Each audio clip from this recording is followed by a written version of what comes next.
Could South African women walk down the aisle with more than one fiancé in the near future?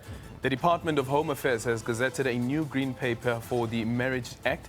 One of the proposals is the recognition of polyandry, a practice which allows for women to marry multiple male partners. Good evening, I'm Aldrin Simpier and welcome to Unfiltered.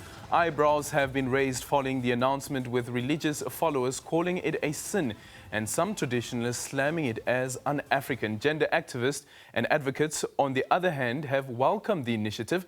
Currently in South Africa, the only polygamy is currently recognized, where men can have more than one wife. Tonight we ask you, is South Africa ready for polyandry? Is South Africa ready for polyandry? You can answer that question by participating on our social media pages using the hashtag Unfiltered, or you can call us right here in studio using the number 0117145958 or 0117145847. Our guest this evening is the Minister of Home Affairs, Dr. Aaron Motsoaledi. We also welcome cultural activist Dr. Nokzola Mdende. Mbuyisela Botha is with the Commission for the Gender Equality, and Shamiso Chikorimbo is a Policy and Movement Building Manager at Gender Links. And lastly, Dr. Cynthia Oliphant is the President and Founder of Women of Destiny. So please do join us for this conversation. Let's start off here just to get an overview of exactly what it is that is in the Green Paper. And the Minister has made it clear before. Minister, good evening. Thank you so much for making time for us, that this is not actually a government policy as yet. Absolutely not. Aldrin, good evening, and good evening to the listeners and viewers out there. Yes, I was just about to correct you when you say it's a proposal. There is no proposal yet. As I've already explained even in my budget speech, this is the Green Paper. It consists of all the views that came out from the ministerial dialogues, when in the dialogues we met religious leaders, traditional leaders, Khoisan community, gender activists, academic researchers, and all sorts of people who LGBTQI+, and many other people who were stakeholders. Out of what they said, we put them together into the Green Paper. The Green Paper means let's talk. It's a decision. It's a cabinet document to stimulate discussion. It's not yet a proposal. Mm-hmm. So after the Green Paper, what then happens before we get to a process where this is something that is in front of Parliament before it is taken to the President? You would then look at where the wind is blowing. What are the majority of people saying? Out of those inputs, you then develop the white paper. The white paper then has got proposals. It set out proposals from what has been said in the Green Paper. Then when you put it out, you are saying, here are the proposals from the state. What are you saying about them? Mm-hmm. And then, of course, from those proposals, because a white paper is really a policy, from that one, then you can develop a bill which you send to Parliament. If they pass it, it's an act, and the President can ascend it into power. Mm-hmm. So when it comes to the Green Paper, and you say that you'd be looking at, I guess, where the majority is lying, how do you determine what the majority's view is? Well, you are aware that we are waiting for written inputs up to the 30th of June. It's not as straightforward as that. It's not a voting. It's not really voting. You are just giving inputs and sitting down and considering the inputs and considering many other angles in those inputs. Yep. So it's not really a matter of voting. So it doesn't really take the shape of a referendum? No, not really. Mm-hmm. Not really. Okay. So looking at some of the issues that are highlighted in the Green Paper, looking at some of the different marriages in different religions as well, what can you tell us about what's in that Green Paper? Well, basically, to understand what is in the Green Paper, Aldrin, you need to understand the present situation. What is the marriage regime now? For South Africans to get married now, they need to choose 3 acts of Parliament under which they get married. The first one is Act number 25 of 1961, which obviously, because it was in 1961, is mostly Christian based. That means it's ignoring the fact that there are other religions. It's based on what we call Christian principles, but it's also Eurocentric. It forgets that this is Africa. It talks about what's happening in Europe, but you won't be surprised because of the times at which it was enacted. But then 4 years after democracy, we passed the Recognition of Customary Marriage Act. I think it's Act number 120 of 1998, to recognize customary marriages.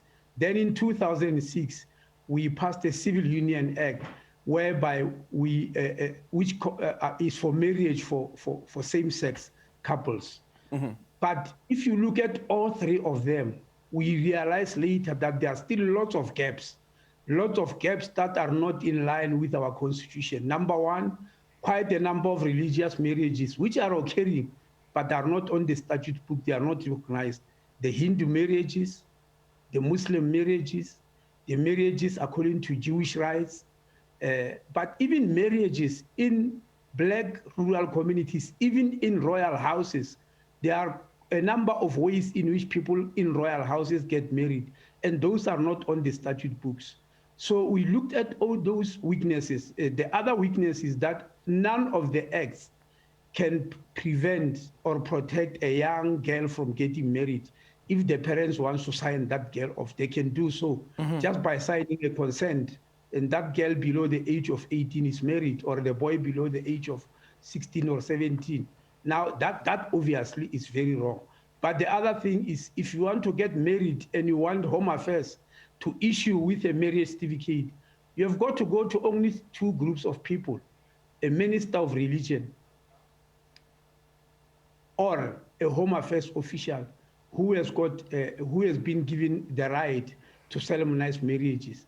Now, there are many other people who are socially responsible and who are in power, like traditional authorities. Why can't a person in a rural village in a traditional authority decide that I'm not going to church, or I'm not going to Home Affairs, I want to go to I'm going to Msanda and ask them to marry me because they've got authority. In the village where I come from, Aldrin, even if you do a so-called white wedding, you still go to the chief's kraal where you sit, and they give you advice. They give you advice about what marriage is all about.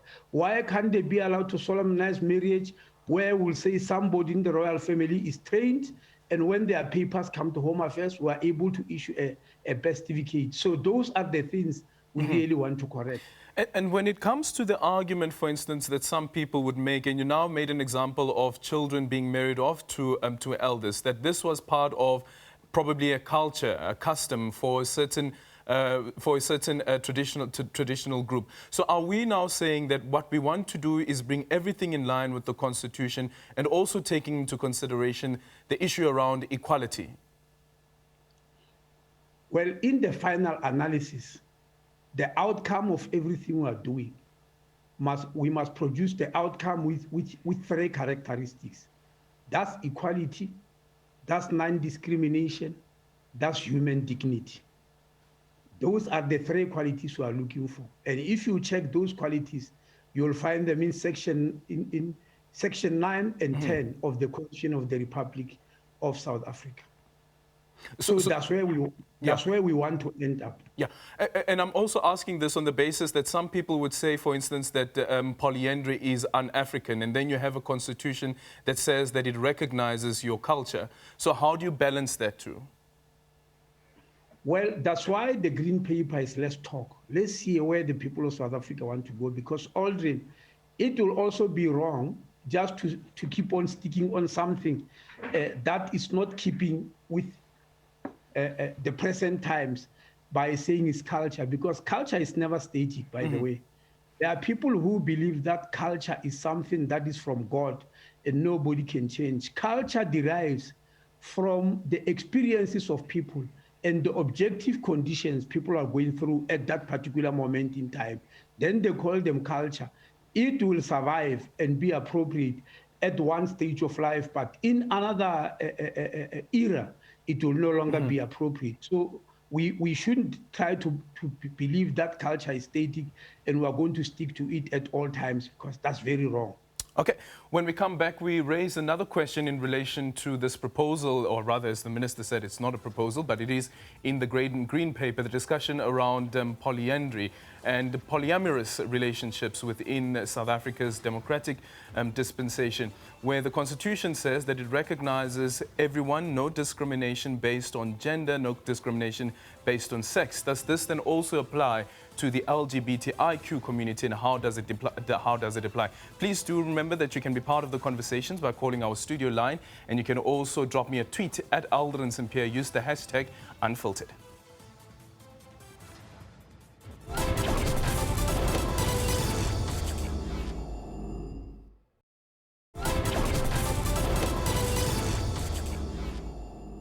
And we are asking you this evening, do you think that the country is ready for polyandry? We're having a conversation around the Green Paper that has been published by the Home Affairs Department that looks into some proposals that have been made to look into the issue around the Marriages Act and how to amend the Marriages Act to include, among others, polyandry. So the conversation that we're having now with the minister is also how far does it extend? But we'd love to have this conversation with you. You can call our studio line, which is at the bottom of your screen. And also remember that you can use the hashtag Unfiltered. Minister, when it comes to the issue around polyandry, for instance, and how it is proposed, or at least those people who proposed it during those conversations that you had, the various stakeholders, it almost sounds as if it is rooted in heteronormative and heterosexual relationships and doesn't take into consideration the LGBTIQ community. What does the department have to say about that?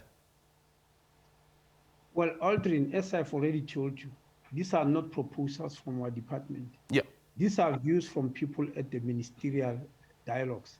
And it will be wrong for me to stand here and say this is what the department is saying. We are not yet there. We will say that in the white paper. This one is opportunity for people to speak, not us as the department. It's not our opportunity. It's the opportunity for the public. We are giving it to them. Let them talk and tell us what they think. So I won't be in a position to tell you what we think as the government, because we are not yet there. But in its current form, do you think that it is discriminatory on sex and gender? I think you are now just trying to come backdoor to say what I think is wrong for me to say. Aldrin, if you go to the definition of a green paper, it will tell you many things, but it will also say, crucially, a green paper contains no commitment to action. It's more of a tool of stimulating discussion, but it's obviously also the first step towards changing the law. But it's a tool to stimulate discussion. So this moment is an opportunity for the public to speak, not for us in government, not for Home Affairs. Yeah, but I want to get to the part of whether or not you think that in its current form, even those views that have been gazetted by the ministry, that it is somewhat discriminatory. Because let's make an example. If there's somebody who has a view that says that all black people should be killed, as an example, the department won't take that and put it in a green paper. Would it? If it says all people should be killed? Yes. Well, we'll put it that some people believe that all people should be killed. And so why should I shield the public from what people are thinking? They must know that there is somebody who's thinking about killing, so that they must watch out for that person. I'll bring it out because I'll have had it in a meeting. Why do you want me to shield the public from views of other people? I think that will be wrong. It won't be honest. It won't be bringing the whole story out. I mean, maybe people will sit relaxing, not knowing that somebody is thinking about killing people. They must know that there is a human being somewhere who is thinking about that. So the department would also take that unconstitutional proposal and put it in a green paper? Because it's not a proposal. No, it's a proposal to the department, which is a view that is in the green paper. It won't be a proposal. We'll just say we went to the ministerial dialogues. This is what came out of the dialogues. This is what we had people say. Okay. Because how will we be able to correct it if it's about killing? For those people who think about killing, for them to know that the country doesn't want anything like that. How will they know? They will believe they are right. and the country will believe everybody's thinking the same, when actually there are people who are murderers who are thinking about murdering others. So we'll show it, and they'll have to find out who said that, and show them that this is not wanted. So then in terms of this particular green paper as well, and the process in relation to the green paper, how soon do you think we'll arrive at a point where we speak about a white paper? Well, we have given people up to the 30th of June, up to the 30th of June for their written responses. From there, depending on the number of written responses, because we have got to go through each of the written responses. From there, once we finish going through them and we put them together and we go to cabinet, then we'll produce a white paper. Mm-hmm. How soon do you think? I just need a time frame here. We did put the time frames, and unfortunately, I don't have it in my heart, but I mean in my head at the moment. But we know that we expect the bill to be passed by 2024. So we still have 3 years from now until there is an act of parliament, which the president can sign to assent into law. Sure.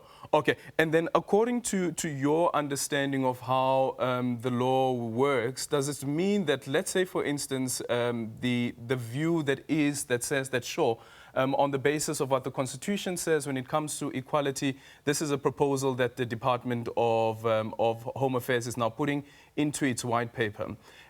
Does that then mean that we need to also change other legislations? Well, when you do legislation in South Africa, Aldrin, when you go to cabinet, before cabinet can pass it, to send it to parliament, I'm sure you know the process of legislation in parliament, that they go and do public hearings, etc., after you have given them the bill. But when you submit to cabinet, you don't only submit that bill. You submit 3 documents. You submit the bill, you submit what they call social impact assessment studies, but you also submit a certificate from the state law advisors, which certificate states that this proposal or this law or this bill you are making is not out of line with the Constitution. If they believe it's out of line with the Constitution, they will never give you that certificate, and the cabinet will not accept it. So they accept 3 things: your proposal, in other words, the proposed policy or the proposed bill; the social impact assessment, in other words, how is it going to impact people economically and socially in the country; and lastly, is it in line with the Constitution of the Republic? Once the cabinet satisfies themselves about those 3 documents, then they pass it, it goes out to parliament. Otherwise, it will never leave the cabinet stage. Mm-hmm. Okay, and then just finally, also sticking on the issue around marriages, what does our legislation currently say in a heterosexual relationship where the couple gets married and the wife takes on the husband's surname? Does our legislation allow for the husband to take on the wife's surname? We don't choose surnames for people, Audrey. Excuse me? We don't choose surnames for anybody in Home Affairs. People come and tell us there who their surname is, and we issue a document according to the surname they give us. We can't tell somebody that, no, you are married, choose this surname or choose that one. You come and tell us, this is my surname, and we put it in the documents. Okay, then, thank you so much for your time, Minister.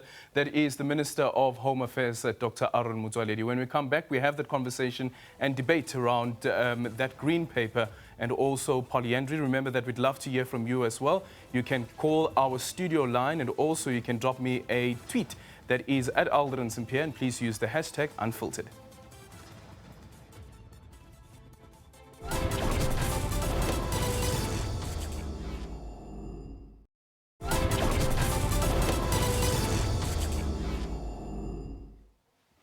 Okay, and welcome back to Unfiltered, as we have a conversation that has caused a lot of controversy, and that is a view that is in the Green Paper that has been published by the Home Affairs Department, that there should be amendments to the Marriages Act, which would include polyandry, allowing women to marry more than one husband. And this is in line with heterosexual, so it's a very heteronormative approach to the amendment of that legislation. But as you heard a bit earlier on, what the minister had said, that it will all depend on what the views of other people are. For instance, if you look at South Africa's democratic dispensation, which allows the civil union between same-sex couples. So when it comes to a polyamorous relationship, would that also then be allowed if you say, for instance, that women should be allowed to have more than one man? What are we saying about all other people who live in South Africa who do not conform to the heteronormative standards that are currently there? Okay, let's quickly speak we have Dr. Mdende. Dr. Mdende, good evening. Welcome to the show.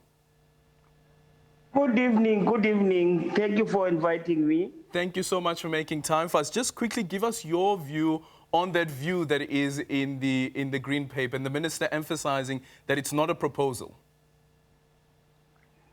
In fact, the problem that we are having as I would say from the indigenous people is that even from the beginning, the legislation that have been voted for in Parliament did not include the African way of life. For instance, just the definition of marriage as a union between two families, not a union between two individuals. And even I heard the minister talking about two people who are allowed to officiate marriage. He mentioned the official from Home Affairs and also mentioned the Minister of Religion. But I can assure you what the minister was referring to when talking about religion, was talking to one religion and was not talking to us. And also to talk about a chief officiating a marriage, again, was not including my religion, for instance, African traditional religion. We still have a problem on the issue of marriage. Now, with the question of polyandry, it's a no. I don't want to lie, because with us, marriage puts the status of the children in the center. First of all, those children must have an identity. What would be identity of these children whom I don't even know who has made me to be pregnant? But when it's polygamy, I don't mean to say I support polygamy, because sometimes there are issues that are making a marriage to be polygamous. But what I'm saying is that at least with that one, the child knows who the father is, the child knows who the mother is. But with polyandry, the child won't know who the father is. To me, that is the destruction of African culture. And again, you'll find that with all these proposals that the minister is talking about, I can assure you more than 80% do not come from people from the law of the land. They are coming from outside. Okay. I think they must change their approach and find out from the majority of the people from here, what do they mean about a marriage? And also this polyandry. We are in a patriarchal society. We cannot change that. Who is going to pay the lobola? Because this man cannot pay lobola for me. And then when I'm here, I say, sweetheart, I want a second husband. And I mean, that is abnormal. So that is why I'm saying... let's just quickly say goodbye to our SABC3 viewers. We have to say goodbye to our SABC3 viewers, but the conversation continues on the SABC News channel 404.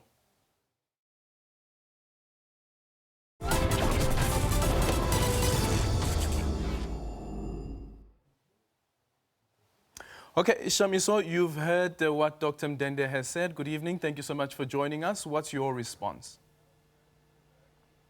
Good evening. Thank you very much. Can you hear me? Yes, we can. So, loud and clear. As a human rights stand, polyandry does not solve gender inequality. If anything, we're trying to do away with polygamy and bringing about another, instituting another marriage practice that in a sense works similarly to polygamy, does not solve the gender inequality problem that we currently have in society.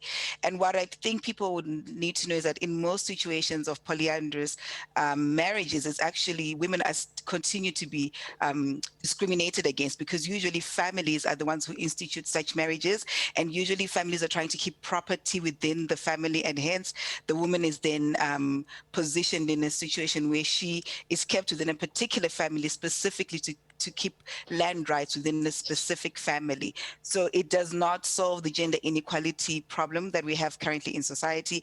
And so as a stance, when we're trying to speak about, just 50-50 and ensuring that there's gender equality and doing away with gender-based violence, polyandry does not solve that issue. So absolutely not. We do not, from a human rights perspective, think it should be instituted. Mbuyisela, your take on it, and you've also written an opinion piece around it, and yours was more centered around the opposition that men mostly have to this proposal, but now you've also heard from Dr. Mdende.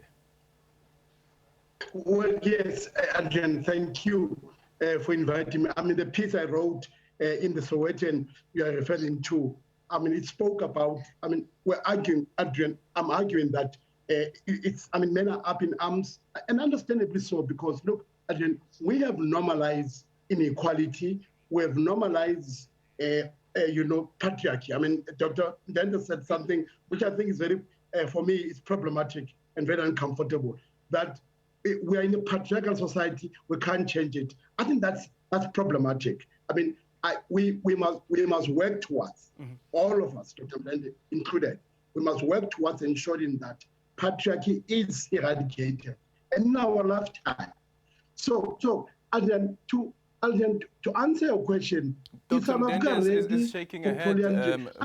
Dr. Mdende is shaking her head. Let me just quickly get her to respond to you, and then we're going to go to an ad break to just re-establish the lines. Dr. Mdende? Adrian, we must be practical here, because as he is saying, this thing is going to have more women being killed.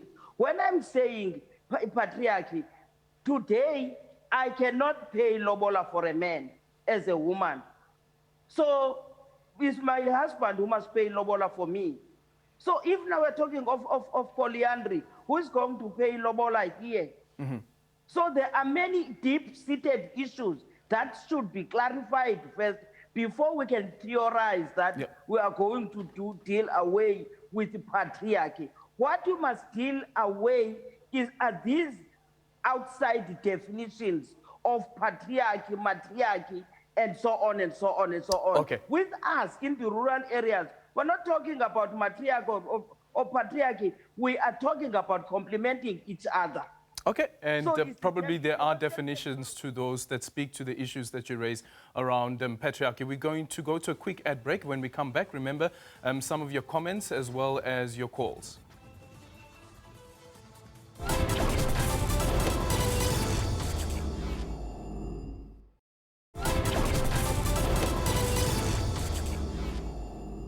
And welcome back as we have a conversation looking at the green paper that has been published by the Home Affairs Department, but we're specifically zooming in to the view that was held by those who were sitting in that ministerial council who are arguing that polyandry should be introduced into our marriage regime. Let's just quickly speak to Temba before I go back to our guest. Temba, good evening and welcome. Good evening, Adrian. Thank you so much for having me. I'm just going to be just short here.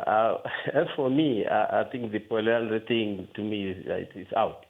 And imagine having a lady having more than 2 to 3 men. I don't think this thing will work out. And definitely, I heard Mama earlier on was saying there'll be a lot of killing of women. I'm not saying it's going to happen like that, but definitely, as for me, I don't think I can do that. So I'm saying all those men out there, if they think to vote for this thing and allow this thing, then that would be a problem. Actually, I don't know why Home Affairs are taking time to entertain that kind of a thing. That's my opinion. Okay, then thank you so much for no. For you to no. Like Dr. Mdende said earlier on as well, no. But Mbuyisela, just to wrap up the point that you're making a bit earlier on. Adrian, the point I was making is that, I mean, these are not cast in stone. By that I mean that we as a country, we have to continue to dialogue and to discuss this, Adrian, but we must also challenge some of these long-held views about culture, about religion. You and I know that.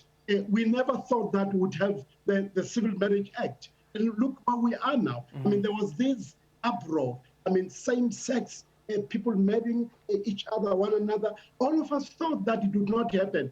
The point I'm making this evening is that as a country, we must continue to find, and then if I don't agree with a particular practice, it doesn't mean that I should do anything that is unconstitutional. Mm-hmm. The point I'm making is that everything that we say and do in this country, the Constitution is supreme. Yep. The Constitution is supreme, meaning that we must base everything. This includes all types of marriages on non-discrimination.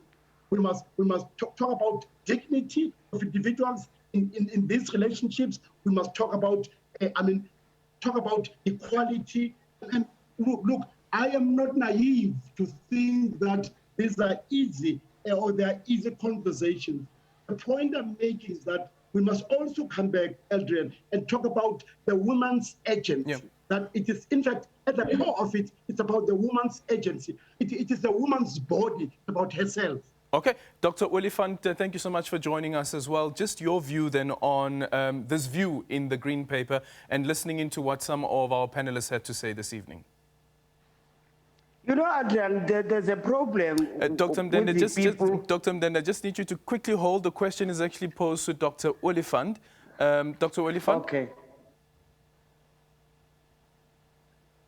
Okay, just unmute. Please unmute.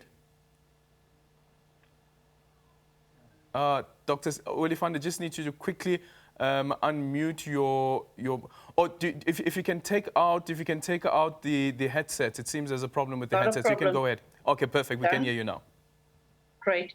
Thank you for the opportunity and thank you for the invitation.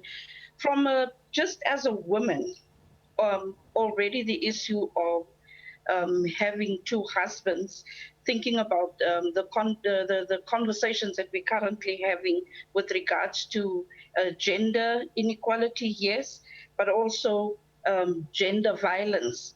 You know, already women are experiencing a lot of gender violence, and if you are having two husbands, right in the beginning of the relationship, things start well, but later on in the relationship, imagine you're trying to run away from being abused on one side, and then you're getting involved into a second relationship or second marriage where both sides are having an opportunity to abuse you.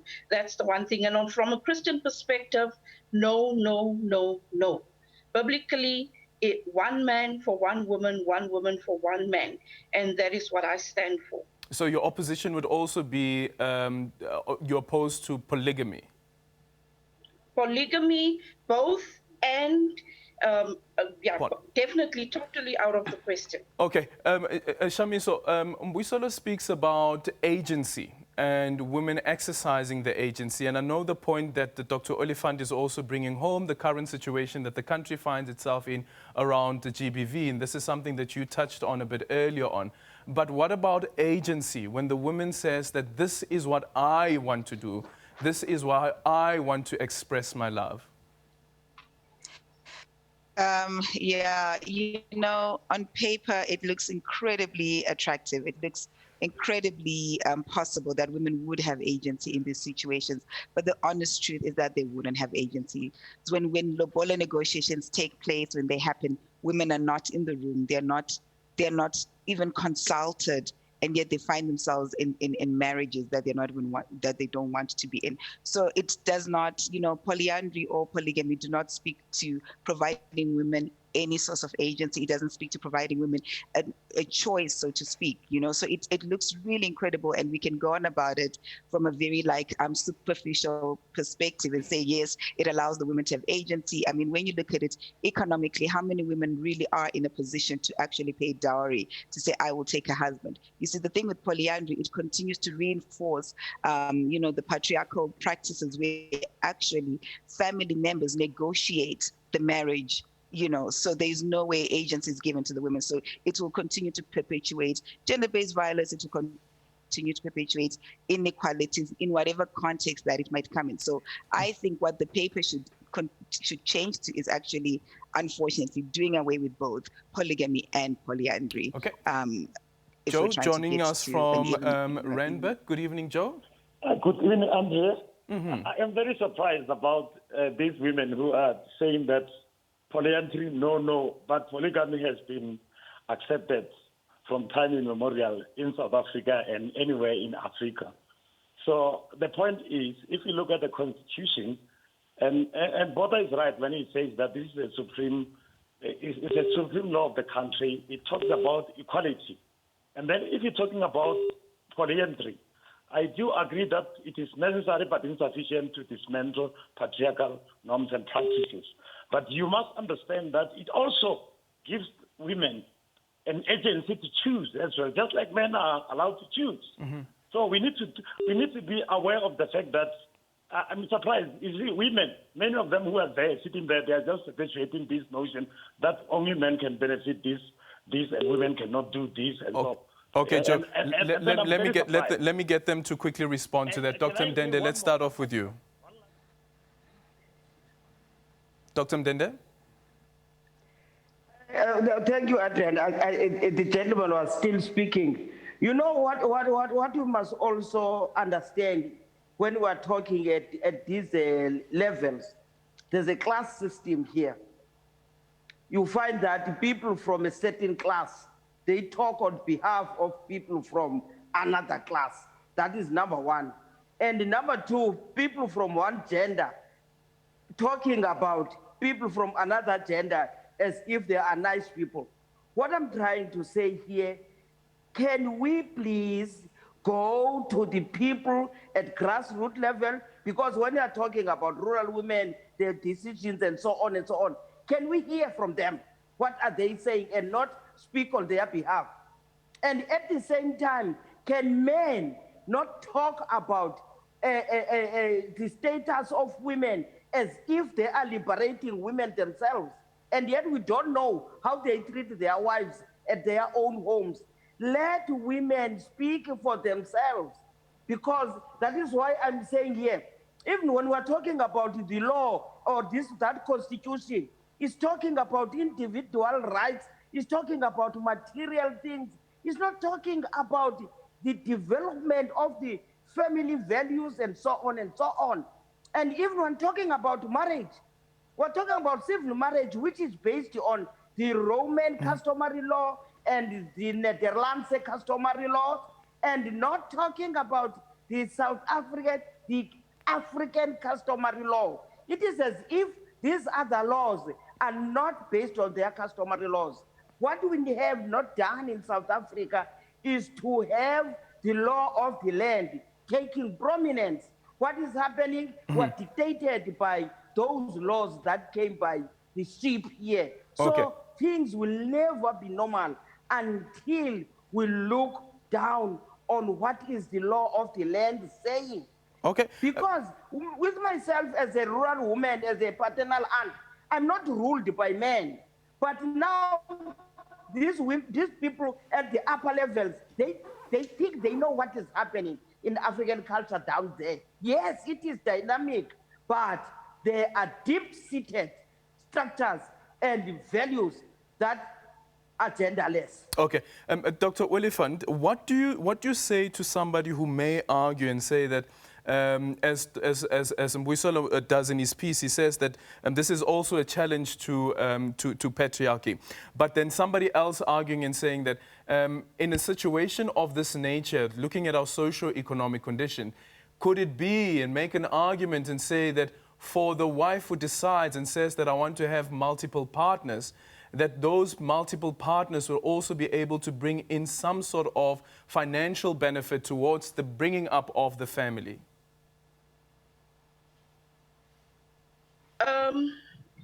I do believe every person has freedom of choice.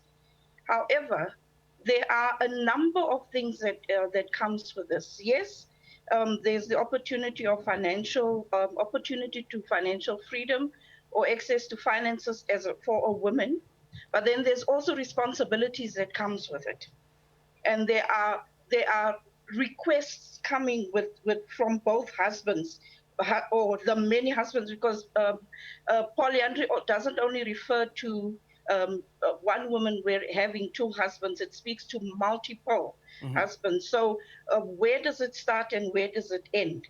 On the one side, and on the other hand, where do we then get deal with the issue of transfer of sexually transmitted diseases, etc.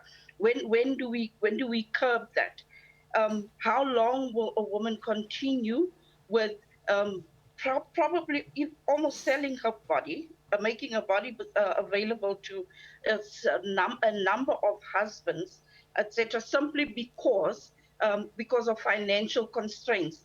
And is taking care of the family of children only the responsibility of a woman? Why does it have to be a woman that needs to make herself available simply because of financial constraints and taking care of a family? Why can't it be both husband and wife taking those responsibilities?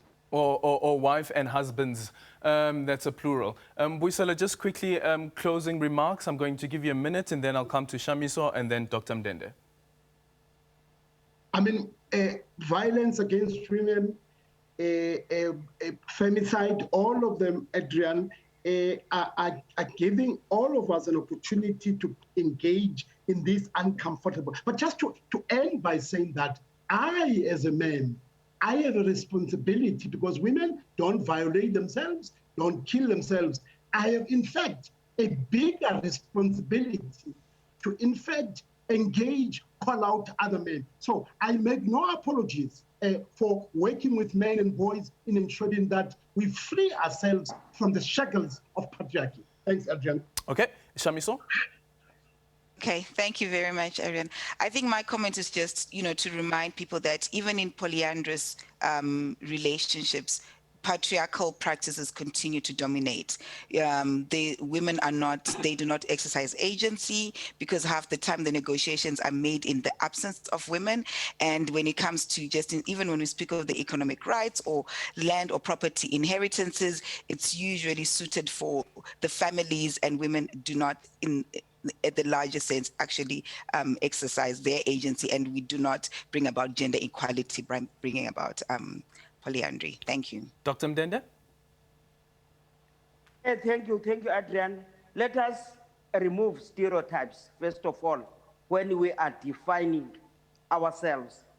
And let us also unpack what the imposed terms are doing to our lives. And let us not define ourselves from a materialistic perspective. And we plead with Home Affairs to come back to us from our cultures and define and engage us, so that we can be part of at present, Adrian, we are not part of all this legislation. Look at what the customary, I've criticized this so-called Recognition of Customary Marriage Act of 1998, recognized by who in our country? Recognized by the Roman Dutch law. We, as long as we are still defined by the outside in our country, will never be liberated. And Adrian, this is the truth. Men are naturally weak. Let us find out. What do you mean by that, Dr. Mdende? Yeah? What do you mean by that? The only strength that men have is the physical strength. So we can't talk about patriarchy, matriarchy, and so on, because men, all what they are doing is because they are having one strength, which is physical. Okay. With all the other strengths, they are with women. Now engage women. Let women dig and tell you what are these strengths so that we can unite this society. So long as we are having men who are saying who are popularists, who are saving women, we must check there's a problem there. Okay, thank you so much, Dr. Mdende. Thank you so much, Dr. Oliphant. Also, Shamisa, really appreciate your time. And Buisola, really appreciate your time as well. Let's just quickly read some of the tweets that you've sent through. This one from Mnisi B, who says that, I think it's going to be a challenge to come up with a constitutional framework that will accommodate the diversity of marriages that we have in this country, unless the Constitution takes a general stance on this issue with the focus mainly on equality. And Nazim says that I really don't think South Africa is ready for polyandry. In fact, I don't think women are ready to have two husbands under the same roof. Please, let's not go there. And Resh says, Mzansi, polyandry, ? We are failing to control crime as a country. GBV is out of control. We're failing our women and children. Now you're opening another can of worms. And thank you so much for your contributions and choosing Unfiltered this evening with me, Aldrin St. Pierre. We're back again next week, same time, same place, including the SABC 3 channel. Bye-bye.